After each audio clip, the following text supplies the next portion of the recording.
And then Genesis 8 goes on to say that God remembered Noah and the cattle and the livestock, so even the animals are important to him. And I just love this because we tend to forget just how big God is and how small we are compared to this universe and everything that God is in control of, which is everything. And we don't even see a glimpse of how big the spiritual world is. All we see is our three-dimensional universe. And I really don't believe we'll see how special we are until we see how big God is after we pass away and we see him face to face. And isn't it easy for us to forget about people? And just yesterday I was supposed to call somebody back and I got off later than I planned and I forgot to call him back until today.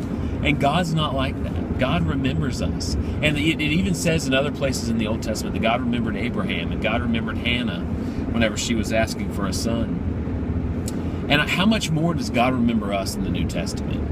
Right? Because we've actually got God's Spirit in us, which they didn't have that in the Old Testament. And we've got Jesus at the right hand of the Father interceding for us. So how much more are we remembered than them? And I think that just means a lot. We can walk throughout our day and just think, God's thinking of me. Jesus is thinking about me and praying for me. And he thought about me before the foundation of the world.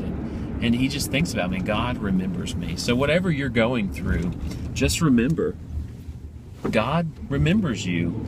God cares about you. And God is going to get you out of the situation. Because if God didn't remember Noah and all the animals and his family, well, they would have died, because they were floating on the earth, which was filled with water. They would have ran out of food and they would have eventually died. But he didn't let that happen. He remembered them and he caused the waters to start going away.